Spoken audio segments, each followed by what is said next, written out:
Coach's Corner is presented by Roanoke Valley Harley-Davidson. Stop by their store on Peters Creek Road for new and used motorcycles, service and repair, along with Harley-Davidson clothing and collectibles.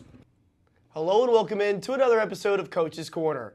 I'm Mitch, Stewart, and this morning I'm joined by Dawgs head coach Dan Bremner. Dan, thanks for joining me. You got it, Mitch. You guys have got 4 wins in a row here lately, wins in 8 out of your last 10. You had these one-off weekends, a bit of an odd time in the schedule to only get those individual games against Knoxville, but you're able to get victories in both of them. What did you see this last time out, that 4-3 win here at home this past weekend? What was good about it? What were some of your takeaways from that result against the Ice Bears? This most recent one started out really well. We were kind of playing to our system, wanted to play that puck possession game. We had some scoring in the first period based on longer shifts in the offensive zone and secondary third opportunities that we were able to bang in. As the game went, obviously we weren't as happy with the third period from our standpoint. We look at it like these one-game weekends. Some people might see it from the outside and say, "Oh, that's nice. They're rested." And for guys that are in the game, it's way too long between games, and that's when mistakes happen. It's the same as coming off the off season. You're in great shape. You've trained all off season, but your mind for the game isn't quite up to speed. It's not in mid-season form, and that's kind of what happens in these weekends. The mistakes we're making are summer hockey mistakes, and guys need. You obviously don't want 3-3 every single weekend, but you need game reps in and out. That's where they're going to learn. That's where they're going to kind of solidify these details and habits that we push all the time. And when there's too much time between games, you can fall into those little complacencies. We talked about just kind of going into this season and getting out of that off-season kind of form that you just mentioned. You're now just past the quarter of the season mark into it. So I feel like now you've gotten a better chance to know what you got with your group, know what your identity is. What have been some of the things that have impressed you about this team? And then maybe what's one of those things that you guys are still trying to work on that you're kind of still harping on your guys about at this stage in the season? Everything and everything. Individual guys have impressed us, but we just in things that we've expected. I think McDade has been awesome the last few games, getting back to his puck protection game and owning the puck. Obviously, he had a big night on Saturday for us.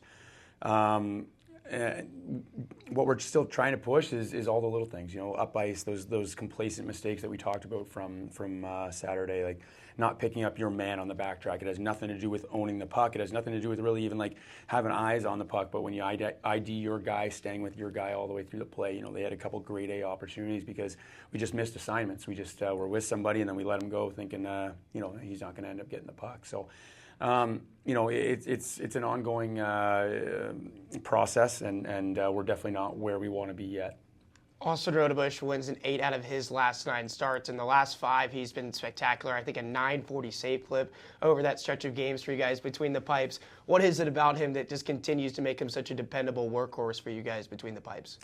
Rhodey, years ago, when we were talking about what he needs to be better or what we need to give him for him to be his best, was pretty clear that more reps are better for him, and he's continued to prove that, and he'll continue getting the opportunity to prove that. So when he's in the net a lot, you see him dialing it in. I thought the last couple of games, were some of his best, and he's when he's tracking the puck the way he is right now, he's really hard to beat, big body. And then, he has some unorthodox play that kind of plays into that as well. One of the newcomers to his team, Carson Gallagher, it feels like he's already kind of fit into the mold pretty well. He's a workhorse out there as well on the forecheck and making a lot of plays for you guys. What have you kind of thought about his game as he's started to settle in and kind of groove himself into this team? Yeah, Gally has a great gritty side. He goes to the body. He likes kind of mucking it up. But he's also got a ton of skill out there, too. He can handle the puck. He can pass. He can shoot. So pretty good speed. He's quick. But most importantly, he's really bought into the Dawgs way here. And he's embraced it, and it's showing that he's enjoying his time here, and you can see it in the way he's playing. Bryce Martin was another guy that you brought in just after the start of the season who's got a lot of experience in this league, also in leagues above this, in the ECHL and beyond. What is it about his game that has continued to be so dependable? Before, it felt like maybe he wasn't as big of an offensive producer. Now the points are coming for him, too. What has it been about his game that's made him so special to start this season? With Marty, we had him years and years ago, and then he's been in the ECHL with a few different teams ever since. over that time, you can kind of sometimes forget how much a guy can bring to a team or what his best aspects are. But he does it all. He's a great leader. He keeps things light. He's a funny guy. An absolute workhorse out there for a smaller guy. He's very, very physical. Loves the scrappy play.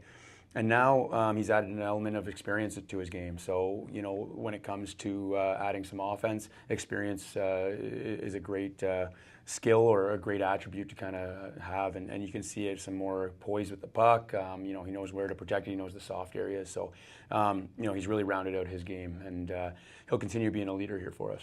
We mentioned having those solo games the last couple of weeks, and now we get into the holiday schedule where it gets really jam-packed together. A lot of games coming at you at light speed.